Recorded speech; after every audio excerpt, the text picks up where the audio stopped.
O Senhor esteja convosco. Proclamação do Evangelho de Jesus Cristo segundo Marcos.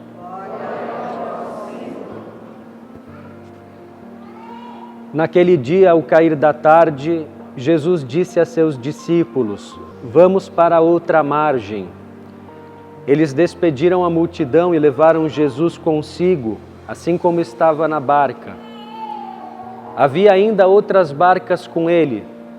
Começou a soprar uma ventania muito forte e as ondas se lançavam dentro da barca, de modo que a barca já começava a se encher. Jesus estava na parte de trás, dormindo sobre um travesseiro. Os discípulos o acordaram e disseram: Mestre, estamos perecendo, e tu não te importas? Ele se levantou e ordenou ao vento e ao mar: Silêncio, cala-te. O vento cessou e houve uma grande calmaria. Então Jesus perguntou aos discípulos: Por que sois tão medrosos? Ainda não tendes fé? Eles sentiram um grande medo e diziam uns aos outros: Quem é este, a quem até o vento e o mar obedecem? Palavra da salvação. Glória a vós, Senhor. Por Evangelica Lito, olhando por nós para Delito.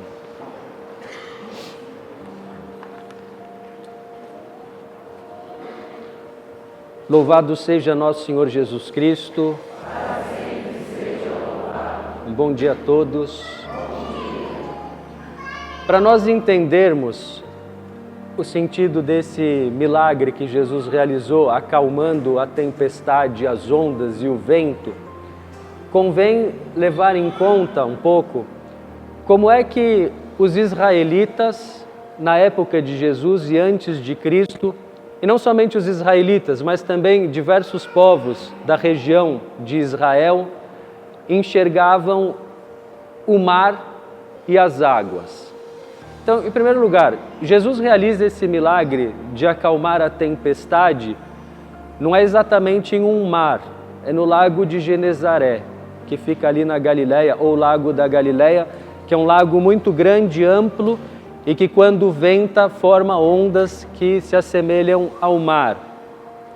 Mas na visão de Israel antigo, o mar é uma espécie de parcela da criação que ficou ainda no caos.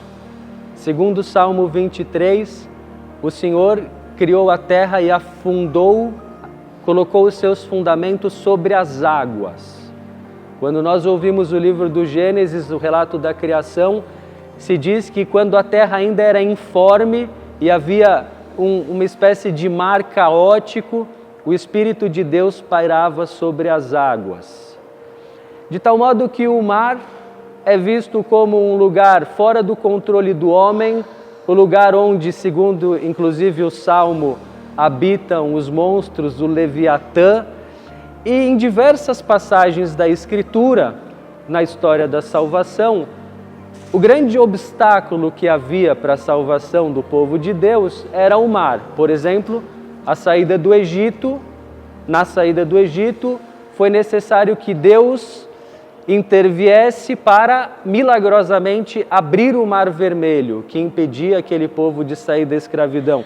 Antes de entrar na terra prometida, Deus precisou, por meio de Josué, fazer um prodígio semelhante e abrir as águas do Rio Jordão para que os israelitas passassem.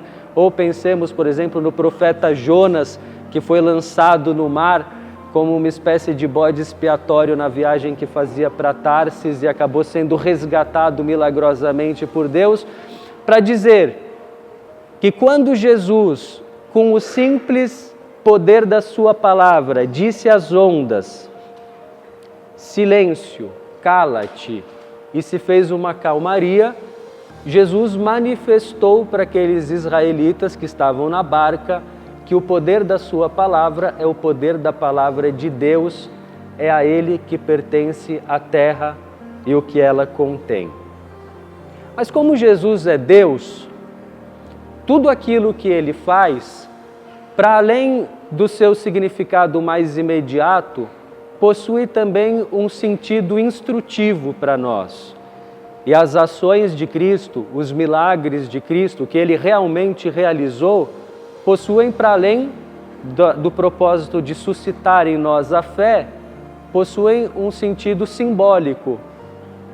Simbólico não no sentido de que não tenha acontecido, aconteceu, mas Ele quer nos ensinar algo. E o que Ele quer nos ensinar com essa passagem? Em primeiro lugar, Jesus acalmou o mar quando Ele se encontrava com os seus apóstolos sobre uma barca. No começo do Evangelho, Jesus chama os seus primeiros apóstolos quando eles estavam arrumando a barca, porque eram pescadores. Numa das primeiras pregações, Jesus, ali seguido por uma grande multidão, vai até a margem do lago, pede para São Pedro emprestada a sua barca, se afasta um pouco da margem e anuncia para aquelas pessoas que estão na margem.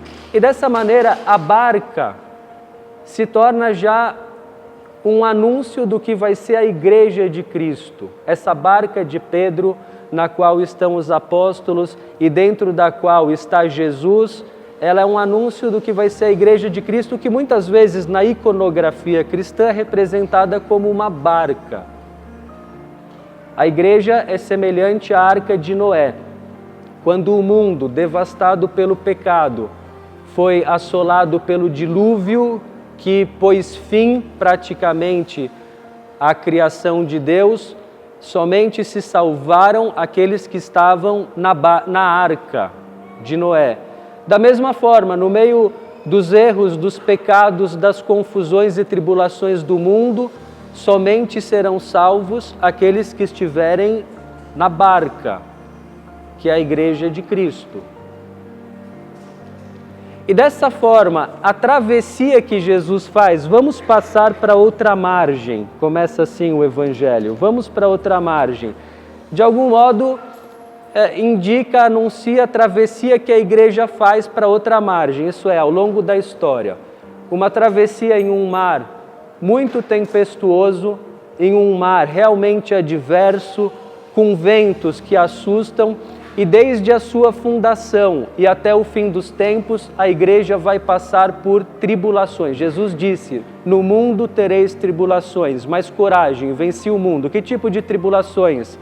Pestes, fomes, guerras, perseguições de assassinatos de cristãos, ou perseguições simplesmente morais, a exclusão da sociedade, daqueles que são cristãos, que vivem conforme a vontade de Deus, que querem ser fiéis aos mandamentos, o deboche, o escárnio contra os filhos de Deus, a confusão. Mas essa travessia para outra margem, de alguma forma, também simboliza a nossa própria vida.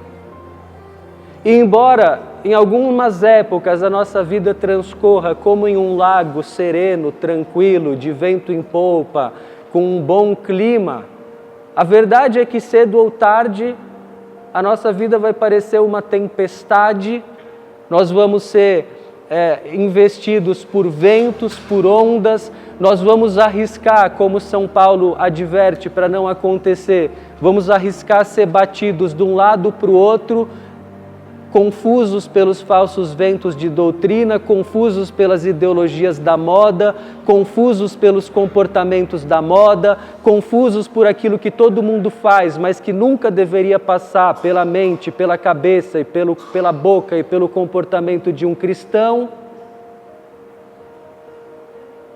E às vezes nós, como os apóstolos, tiveram a impressão não, como eles viveram nessa barca, nós vamos ter a impressão de que Jesus está dormindo. E para isso é útil ouvir novamente as palavras dos apóstolos. Imaginem, o Evangelho sempre mostra Jesus desperto. Jesus passava noites em oração, Jesus subia no monte de madrugada, ficava até de manhã cedinho rezando. Jesus, antes da paixão, quando os apóstolos tinham sono, ficou ali rezando incessantemente. Mas nesse momento, quando tudo parecia pior, perdido, diz que Jesus dormia. E os apóstolos disseram essas palavras que talvez traduzam o nosso sentimento frequentemente. Mestre, estamos perecendo e tu não te importas? Mestre, eu tenho esse problema e tu não te importas? Mestre, tem essa doença e tu não te importas? Mestre, olha a situação que me cerca, tu não te importas? Mestre, tu não te importas? Nós precisamos ter a certeza de que se Jesus Cristo aparentemente dorme, primeiro, ele não dorme. O Salmo 121 diz, não dorme e nem cochila aquele que é o guarda de Israel. E Jesus, enquanto a tempestade afligia os apóstolos, ele sabia exatamente o que acontecia. Mas por que é que ele fica em silêncio? Para aumentar-nos a fé. Em seguida o Senhor diz, por que sois tão medrosos? Ainda não tendes fé? E a verdade é que, em geral, quanto mais atribulada for a sua vida, mais você vai ter a impressão de que Deus dorme. Quanto mais for atribulada a sua vida, mais você vai ter a tentação de não recorrer a Deus, de não rezar. Quanto mais atribulada for a sua vida, mais forte vai ser a tentação de buscar a confiança em coisas que não são Deus, em pessoas, em apoios afetivos, em coisas, em sensações. E Jesus às vezes parece que dorme justamente para que nós confiemos somente nele e em ninguém mais. Para que nós não confiemos nos nossos recursos, no dinheiro, nos nossos planos, na saúde, mas para que nós nos abandonemos completamente a Ele e para que aconteça conosco algo semelhante ao que aconteceu com Jó. Na primeira leitura nós ouvimos uma bela passagem do livro de Jó, em que Deus fala para Jó de dentro de uma tempestade. Jó que vivia uma tribulação certamente superior à tribulação que nós passamos, ele perdeu os filhos, perdeu os bens, perdeu a saúde, perdeu a boa fama, e justamente nessa situação Deus lhe fala de uma tempestade, e se você já leu até o fim o livro de Jó, eu vou contar o fim. No fim, Jó, depois de sofrer tanto, ele diz para Deus, antes eu te conhecia só de ouvir falar, agora eu te conheço de verdade. É mais ou menos isso que o sofrimento e a dificuldade aceitos por amor a Deus fazem conosco. Eles purificam o nosso olhar. Eles tiram aquela visão falsificada de Deus que nós temos como se Deus fosse o nosso empregado para fazer aí todas as nossas vontades. Eles tiram aquela arrogância nossa de pensarmos que somos bons e inocentes aos olhos de Deus. Os sofrimentos fazem com que nós sejamos humildes, tenhamos maior capacidade de também compreender os sofrimentos, debilidades, pecados dos outros. Os sofrimentos nos fazem olhar as coisas com um olhar diferente, mais semelhante ao da sabedoria da cruz que vem de Deus. Mas os sofrimentos dos quais eu falo são os sofrimentos de verdade. E na vida de muitos de nós aqui, a tempestade que nos tira a paz não é uma verdadeira tempestade. Muitos de nós aqui talvez até nos queixemos, achando que a vida está difícil, está dura, mas os nossos sofrimentos não são a cruz de Cristo. Porque muitos de nós vivemos com uma alma que é como esse mar revoltoso, agitado, cheio de ondas, mas que é um mar agitado criado por nós mesmos. Em primeiro lugar, pelos nossos pecados.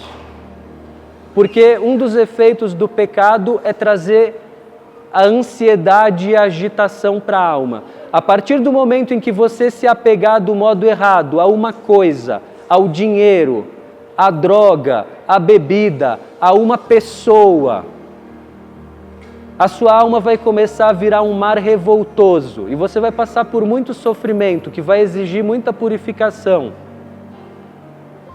E nós hoje temos atitudes que aumentam a agitação da nossa alma. A nossa alma deveria ser como um lago tranquilo, que nós podemos enxergar o fundo, isso é, enxergar a vontade de Deus.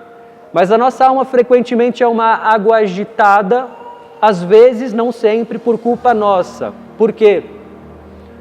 Porque nós nos deixamos levar pela curiosidade. Porque você tem essa mania de ficar querendo ler notícias o dia inteiro e ficar querendo dominar acontecimentos do mundo que não dizem respeito a você. Se você quiser ter opinião sobre tudo, sobre todos os problemas do mundo, sobre todos os problemas da igreja, sobre todos os problemas da vida dos outros, que não te competem e que você nunca vai resolver, a sua alma vai ser sempre um mar agitado. Se você ficar continuamente buscando estímulos externos para dar sentido para a sua vida, ficar olhando no seu celular ininterruptamente, respondendo a mensagens, querendo ver coisas, vídeos, curiosidades, interessar-se por coisas frívolas da vida dos outros, a sua alma vai ficar completamente agitada, inclusive porque você, com certeza, não vai fazer o que você deve fazer. Vai perder o seu tempo, vai complicar a organização da sua vida, do seu trabalho, casa, família, e isso vai te trazer mais angústia, inquietação. E por isso eu convido todos a pedirmos hoje ao Senhor que com o poder extraordinário da sua palavra de Filho de Deus, silêncio, cala-te, que o Senhor restabeleça a paz e a ordem na nossa alma. Que Cristo nos traga a confiança, a calmaria, que Cristo tire o nosso olhar e as nossas preocupações daquilo que é irrelevante ou secundário e que Cristo, com a força do poder da sua palavra, nos traga de novo a paz que nós tenhamos perdido. Vamos pedir pela intercessão de Nossa Senhora, a Rainha da Paz, que venha essa grande calmaria. Porque sois tão medrosos? Ainda não tendes fé? Sim, Senhor, nós cremos, mas salvai-nos. Louvado seja nosso Senhor Jesus Cristo.